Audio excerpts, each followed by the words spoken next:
If you've got a job where you need to get through doors pretty quickly, maybe you're a police officer or fireman, emergency medical technician, or even a locksmith, you might want to have one of these in your bag. This is SouthOrd's new snap gun, the LAT-17. I'm going to talk about what you get in the box, go over some of the controls. I'm going to do a demonstration and give you some tips on how to use it most effectively.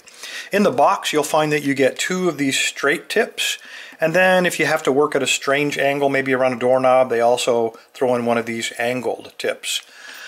Insofar as the controls, this is the new design, and they've got an adjustment on the trigger, so you can adjust it to how large your hand is. Like I have small hands, and I like that trigger to fall right on my second joint there. If you have larger hands, you can loosen this up, and you'll notice that trigger moving out.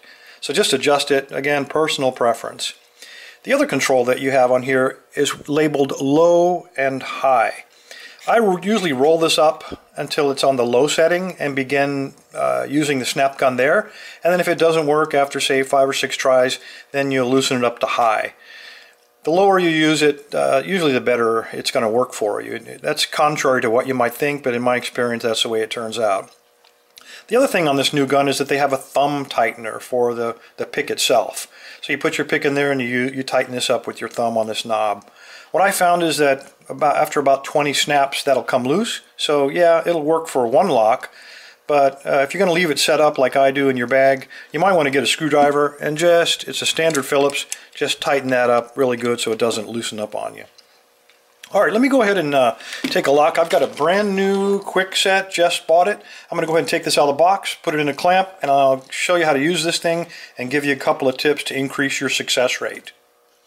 Alright, let's talk about some tips that'll improve your success rate if I get into the locks. First thing you want to do to improve your success rate is, if it's an older lock, go ahead and get yourself some graphite, squirt it up in there. That'll improve your odds a little bit by lubing everything. Next, we're going to take our tension wrench. This came in your box as well. 2 ends. You got a fat end and a slim end, so choose the size that fits your lock. When we apply tension to this, I like to call it feather tension, just very light tension. If you try to push down too hard, you're going to overbind the lock or overbind those pins, and it's just not going to work for you. Next thing, when we slide our pick in, try to keep your pick tip perfectly parallel to all the pins so that when we pull the trigger, they're all going to be hit at about the same time. So we slide it in. You can push it all the way in, but really you don't need to. You only need to push that pick in as far as the last pin, and that should be about where you want it. Light tension, feather light, and then start snapping. Now if it does not open, in this case it didn't, what we're going to do is we take this knob and we're going to turn it down a little bit to improve the striking tension of that tip. We're going to recock our lock because we might have accidentally set something. Again, apply light tension, perfectly parallel, and then start snapping.